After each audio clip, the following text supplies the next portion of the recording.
বিসমিল্লাহির রহমানির রহিম। সুপ্রিয় শিক্ষার্থী,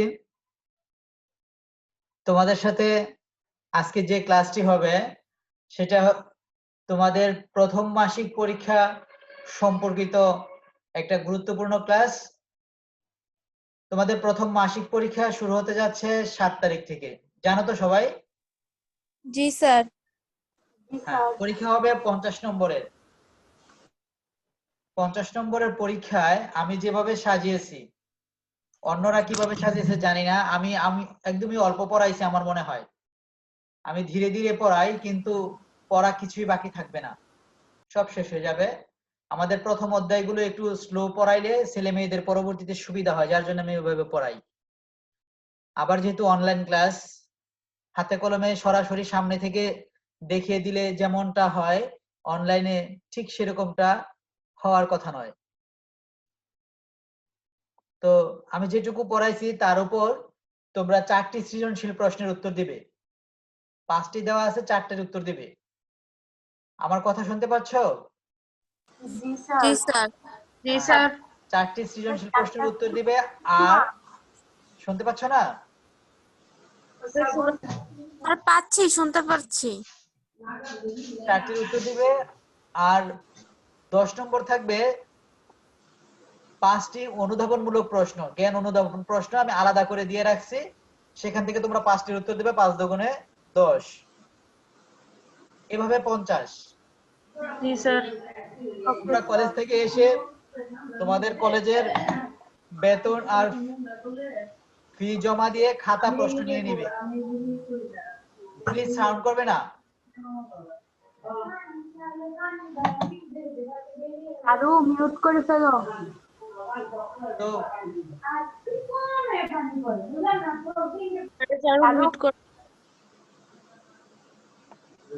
তো আমরা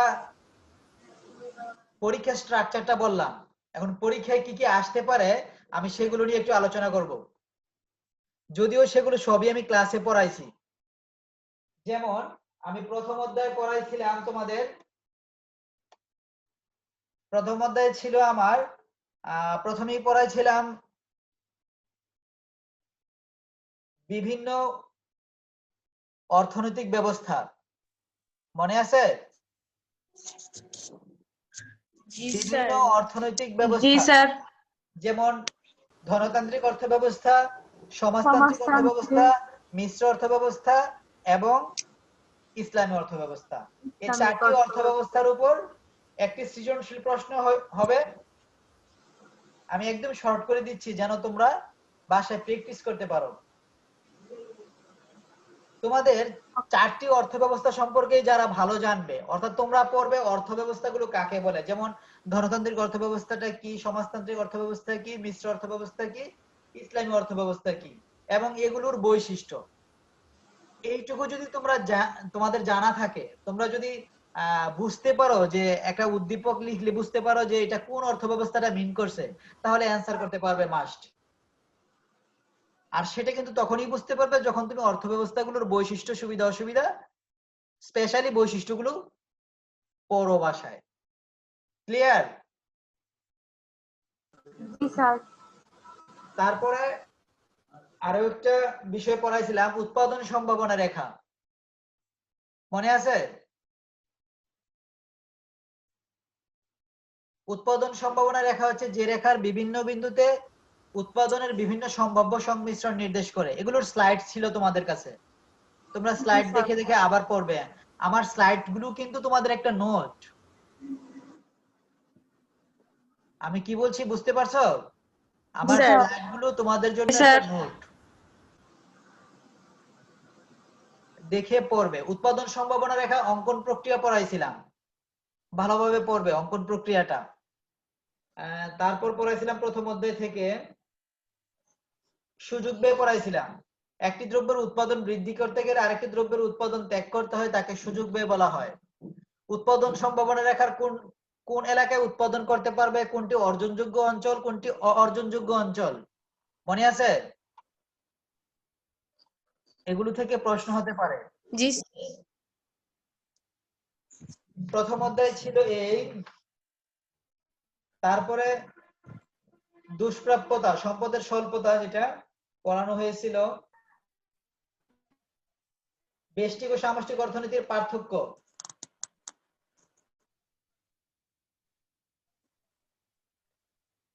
এই ছিল মোটামুটি আমার প্রথম অধ্যায়। তোমরা যদি বই পড়ে থাকো তাহলে কঠিন হওয়ার কিছু নেই। আমি দ্বিতীয় অধ্যায় পড়াইছি চাহিদা, উপযোগ এবং ক্রমহ্রাসমান প্রান্তিক উপযোগ রেখা, তারপরে চাহিদার সংকোচন সম্প্রসারণ, চাহিদার হ্রাস বৃদ্ধি, এইটুকু। এর উপরই কোশ্চেন হবে। তবে চাহিদায় অনেক রকম কোশ্চেন হতে পারে। আমি একটু ইয়েতে যাচ্ছি, তোমাদের কোথায় যেন একটা ক্লাস নিয়ে আসছিলাম। স্যার সবগুলোই মোটামুটি ইজি লাগে, বাট চিত্রগুলো আঁকতে পারি না ঠিক মতো। কেন চিত্রগুলা? স্যার ওইগুলো একটু সমস্যা করে।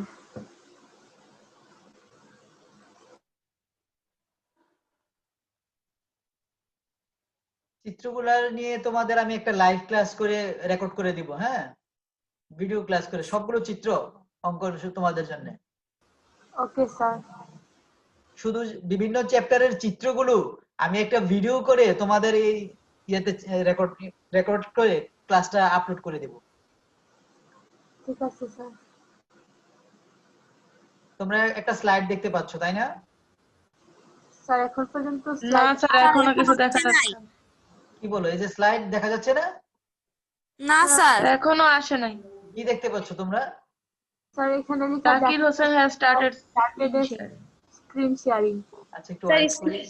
আচ্ছা একটু ওয়েট করি তাহলে, আমার কম্পিউটারটা একটু স্লো হয়ে যাচ্ছে কিনা।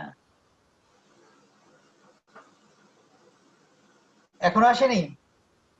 না স্যার। স্যার স্ক্রিন শেয়ারিং এরকম লেখা উঠে আছে? জি স্যার। আচ্ছা আমরা পড়ায় আসবে।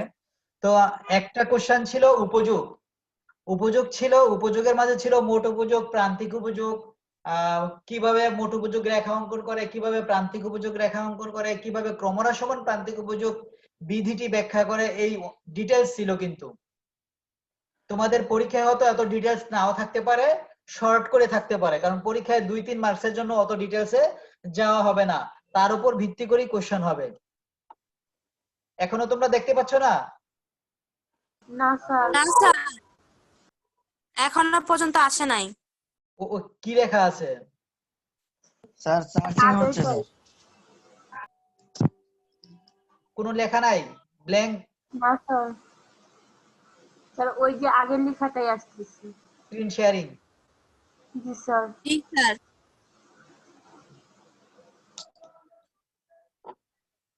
আবার প্রযুক্তি ডিস্টার্ব করলে তো। আচ্ছা আমি আরেকবার স্টপ করে দিয়ে শেয়ার করি।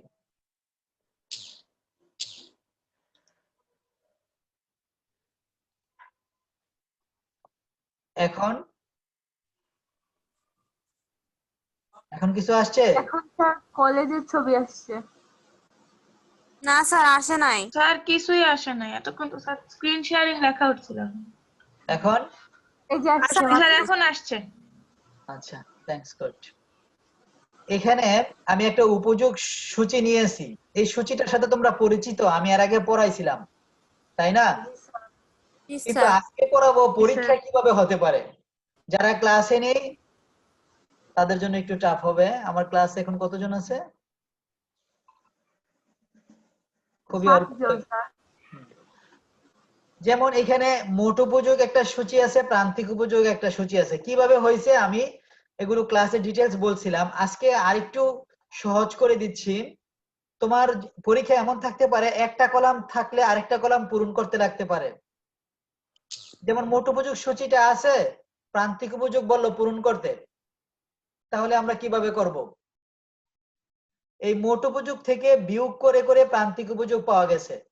যেমন দেখো 10 থেকে 18 বিয়োগ করলে 8, 18 থেকে 24 বিয়োগ করলে 6, 24 থেকে 28 বিয়োগ করলে 4, 28 থেকে 2 বিয়োগ করলে 2, 30 থেকে 30 বিয়োগ করলে 0, 30 থেকে 28 বিয়োগ করলে 2, -2।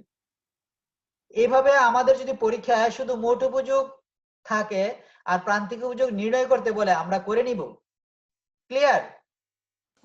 জি স্যার। আবার স্যার আবার বলেন স্যার, একটু আবার বলেন।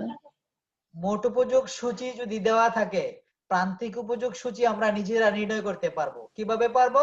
বিয়োগ করে করে। মাইনাস করে জি। প্রথমটা যা আছে তাই থাকবে, পরের গুলা বিয়োগ করে করে।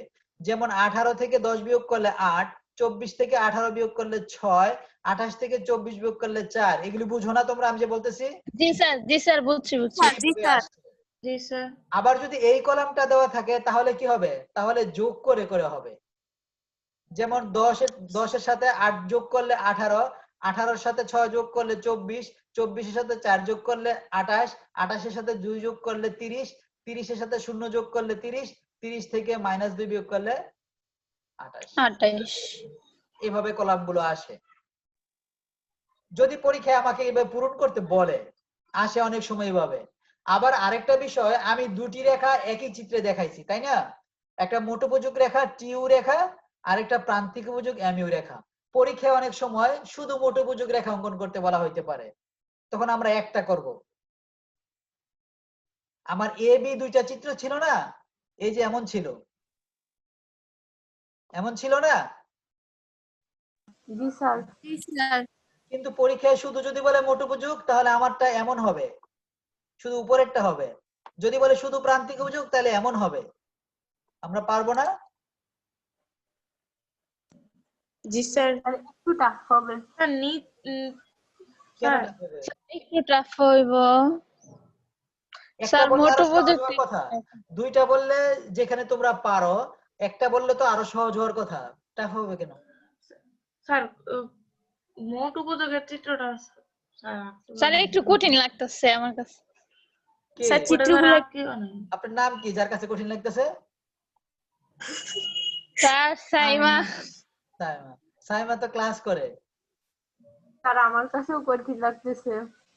আচ্ছা স্যার প্রান্তিক উপযোগটা আঁকতে পারলো, স্যার মোট উপযোগ মনে হয় না পারবো। আচ্ছা, আমি আবার বুঝিয়ে দিব। কে বলতেছে পারবে না? অবশ্যই পারবে, এত নিরাশ হওয়ার কিছু নাই। আচ্ছা, সিয়াম কি এখন আমাদের সাথে ক্লাসে আছো? স্যার সিএম কে? সাইমা? না না, একটা ছেলে না সিয়াম। সিয়ামন তো স্যার আছে। স্যার আছে আছে। কিন্তু ও তো বলতে পারে আছে কি নাই। ও আমারে ফোন দিয়ে এত কষ্ট করে জয়েন করলো, কিন্তু আমার সাথে একটু কথাই বলবে না। এত রাগ কিসের? আর ও মিউট করা। আচ্ছা, আমি তাহলে এটা মোট উপযোগটা বলতেছো তোমরা কঠিন, আমি মোট উপযোগটা আরেকবার বলি।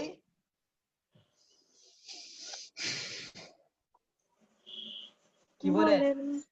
জি স্যার বলেন। খুব নিরাশ। নিরাশ হওয়ার কিছু নাই, খুব সহজ।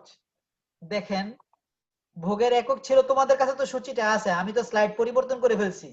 ভোগের একক যখন 1 ছিল তখন মোট উপযোগ কত ছিল? 10। এই 1 থেকে একটি রেখা টানবো আর 10 থেকে একটি রেখা টানবো। যেখানে স্পর্শ হবে সেখানে একটি বিন্দু নেব। আবার ভোগের একক 2 হলে মোট উপযোগ 18। এই 2 থেকে আর 18 থেকে দুটি রেখা টানবো, যেখানে ওদের স্পর্শ হবে সেখানে একটি বিন্দু নেব। বুঝেন? জি স্যার। 3 হলে 24, 3 থেকে একটি 3 আর 24 থেকে দুটি রেখা টানবো, যেখানে স্পর্শ হবে সেখানে একটি বিন্দু নেব। 4 হলে 28, 4 থেকে আর 28 থেকে দুটি রেখা টানবো, যেখানে স্পর্শ হবে সেখানে একটি বিন্দু নেব। 5 হলে 30, এই 5 থেকে আর 30 থেকে দুটি রেখা টানবো, যেখানে স্পর্শ হবে সেখানে একটি বিন্দু নেব। 6 থেকে ভোগের একক যখন 6 তখনও মোট উপযোগ 30, 30 থেকে আর 6 থেকে দুটি রেখা টানবো, যেখানে স্পর্শ হবে সেখানে একটি বিন্দু নেব। আবার 7 হলেও কি 28, এই 7 থেকে আর 28 থেকে দুটি রেখা টানবো, যেখানে স্পর্শ হবে সেখানে একটি বিন্দু নেব। এই বিন্দুগুলো যোগ করে যে রেখা পাবো সেটাই টিইউ মোট উপযোগ রেখা। তাহলে কঠিন কোথায়? জি স্যার এখন বুঝছি। একজন বুঝে গেছে, আলহামদুলিল্লাহ। আল্লাহর কাছে লাখ লাখ শুকরিয়া যে আমার একজন স্টুডেন্ট বুঝে গেছে। স্যার আমরা জি চারু? স্যার বুঝছি। স্যার বুঝতে পারছি। পরীক্ষা আসলে পারবা তো? স্যার আপনি বর্ণনাটা জি স্যার আপনি স্যার, পারবো বর্ণনাটা ইনশাল্লাহ। যেভাবে বলছেন স্যার সেভাবেই লিখবো নাকি? এইভাবেই লিখবেন। এটা কি এক বলছেন মিল পারসন? স্যার সাগর শুধুমাত্র সাগরই আমার ক্লাসে আসে ছেলেদের মাঝ থেকে, আর কেউ আসে না? স্যার আছি স্যার। আপনার নাম কি? নকিব হোসেন স্যার। নাম কি? নকিব হোসেন। নকিব। শান্তপ্রিয় ক্লাসে জয়েন করে না, হ্যাঁ? ওনারা ফোনে যোগাযোগ করে কিন্তু ক্লাসে জয়েন করে না। শাকিল প্রথম দিকে ক্লাসে জয়েন করছে। শাকিল, স্যার এখানে সিয়াম ব্যতীত সবাই আমরা রেগুলারই জয়েন করি। আচ্ছা, ধন্যবাদ তোমাদের, অসংখ্য ধন্যবাদ যে তোমরা আমার ক্লাসে জয়েন করো। এখন যদি পরীক্ষায় এই যে আসে, পুরো চিত্রটা না আসলো, শুধু মোট উপযোগ আসে অথবা শুধু প্রান্তিক উপযোগ আসে, আমরা পারবো না? ইনশাআল্লাহ স্যার। জি স্যার, ইনশাল্লাহ। স্যার ইনশাল্লাহ পারবো। তাহলে কিন্তু তিনে তিনই পাওয়া যায়, ইকোনমিক্স এর নম্বর কম হবে না। তোমরা দেখবে স্যার আপনি এমনি মনে হবে ইকোনমিক্স পারছো না, কিন্তু নম্বর বেশি পাবা ইকোনমিক্সে। স্যার আপনি নাম্বার রেডি রাখেন আমাদেরকে দেওয়ার জন্য। জি বলেন। বলতেছে নাম্বার রেডি রাখেন আমাদেরকে দেওয়ার জন্য। সেটা মস্তিষ্কে আছে সবসময়, 12-13 বছর যাবত আছে। বাচ্চারা লিখেই নম্বর দিয়ে দিবে। প্রান্তিক উপযুক্ত একটু বুঝান। আবার প্রান্তিক উপযোগ, একটু আগে বলছিল স্যার প্রান্তিক উপযোগ সহজ। আচ্ছা বুঝাচ্ছি। ভোগের একক যখন 1 তখন প্রান্তিক উপযোগ ছিল আমার সূচিতে 10। এই 1 থেকে আর 10 থেকে দুটি রেখা টানবো, যেখানে স্পর্শ হবে সেখানে একটি বিন্দু নেব। আবার ভোগের একক যখন 2 তখন প্রান্তিক উপযোগ 8। এগুলো কিন্তু আমার মুখস্থ করে না, তোমার সূচিতে দেওয়া আছে, সূচি দেখে দেখে লিখছি। এই যে জি স্যার। সূচিতে দেওয়া আছে 2 আর 8 থেকে দুটি রেখা টানবো, যেখানে স্পর্শ হবে সেখানে একটি বিন্দু নেব। বিন্দু। আবার ভোগের একক যখন 3 তখন প্রান্তিক উপযোগ 6। এই 6 থেকে আর 3 থেকে দুটি রেখা টানবো, যেখানে স্পর্শ হবে সেখানে একটি বিন্দু নেব। ভোগের একক যখন 4 তখন প্রান্তিক উপযোগ 4। এই 4 থেকে দুটি রেখা টানবো, যেখানে স্পর্শ হবে, মিট হবে, দেখা হবে, টাচ হবে, ভেদ করবে, সেখানে একটি বিন্দু নেব। বিন্দু নেব। আবার অনুরূপ ভাবে যখন 5 হবে তখন 5 আর 2 থেকে দুটি রেখা টানবো, যেখানে স্পর্শ হবে একটি বিন্দু নেব। যখন 6 তখন 0, তাহলে ওই 6 বরাবরই বিন্দুটা হবে, যেহেতু 0, 0-র উপরে প্লাস নিচে মাইনাস, 0 হবে ওই রেখা বরাবরই। যখন 7 তখন -2। এই যে -2 আর 7 থেকে দুটি রেখা টানবো, যেখানে স্পর্শ হবে সেখানে কি বিন্দু নেব। এই বিন্দুগুলো যোগ করে যে রেখা পাওয়া যাবে সেটাই এমইউ, প্রান্তিক উপযোগ রেখা। প্রান্তিক উপযোগ। বুঝতে পারছেন এবার? জি জি স্যার। স্যার। আচ্ছা, আমার স্টুডেন্টরা সব বুঝে যাচ্ছে, খুব ভালো লাগছে যে তারা বুঝতে পারছে। এই ছিল উপযোগ, তারপরে ছিল চাহিদা। এরপরে পড়াছিলাম আমরা চাহিদা। চাহিদার ধারণাটা ছিল এমন, দ্রব্য পাওয়ার আকাঙ্ক্ষা যখন ক্রয় ক্ষমতা যারা বলবৎ হয় তখন তাকে চাহিদা বলা হয়। অর্থাৎ কোন দ্রব্য পাওয়ার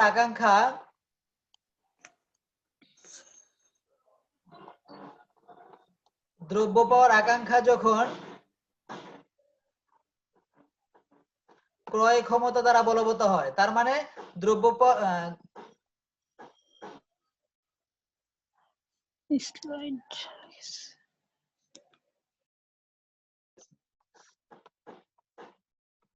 চাহিদা হতে হলে কোন দ্রব্য পাওয়ার আকাঙ্ক্ষার পাশাপাশি সেই দ্রব্য ক্রয় করার সামর্থ্য থাকতে হবে এবং সামর্থ্য ব্যয় করার ইচ্ছা থাকতে হবে। এই তিনটি শর্তের সমন্বয় হলেই তাকে আমরা চাহিদা বলবো। যদি চাহিদার শর্ত আসে তাহলে আমরা এই তিনটি শর্ত লিখে দিব। তোমরা কি আমাকে শুনতে পাচ্ছ? জি স্যার। স্যার হ্যাঁ বলেন। এরপরে চাহিদা রেখা। চাহিদা রেখা কোন সূচি দেওয়া থাকলে সেখান থেকে আমরা চাহিদা রেখা অঙ্কন করতে পারি। জি স্যার, পারবো ইনশাল্লাহ। জি স্যার। স্যার ইনশাল্লাহ। এরপর চাহিদার সংকোচন সম্প্রসারণ। এই মোটামুটি এর উপর ভিত্তি করে আমার সব কোশ্চেন। হয়তো আমি সবগুলো তো আর প্রশ্নটা আউট করে দিচ্ছি না, তবে এর মাঝে অনেক কিছুই আছে, এর মাঝে সব ইয়ে হবে।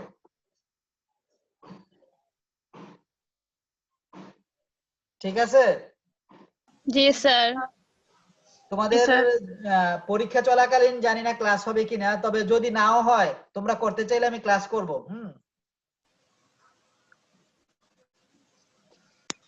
পরীক্ষা হ্যাঁ বলেন, পরীক্ষার কথা জানেন না? জি স্যার। জি স্যার। পরীক্ষা চলাকালীন যদি ক্লাস অফ রাখা হয় কিন্তু তোমরা করতে চাইলে আমি ক্লাস করব, এটা বলছি। স্যার করেন, সমস্যা নেই। আপনি করলে আমরা করবো। অবশ্যই, হ্যাঁ আমি ক্লাস করব, অসুবিধা নাই। তো তোমাদের কোনো কোশ্চেন থাকলে করতে পারো।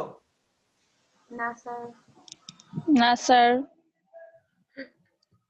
আচ্ছা, এই কজন স্টুডেন্টের মাঝে আমার মানবিক শাখার কে কে আছে? চারু আর স্যার আমি আছি। সাইমা। সাইমা, স্যার দুজন। আর জি কেউ স্যার। নাই। ঠিক আছে, সে পর্যন্ত তোমরা ভালো থেকো। কোশ্চেন যেহেতু নাই, আল্লাহ হাফেজ। আল্লাহ স্যার হাফেজ স্যার। আসসালামু আলাইকুম আসসালামু স্যার। আলাইকুম। আসসালামু আলাইকুম। ওয়ালাইকুম স্যার আসসালামু আলাইকুম। ওয়ালাইকুম। আসসালামু আলাইকুম স্যার। স্যার আসসালামু আলাইকুম।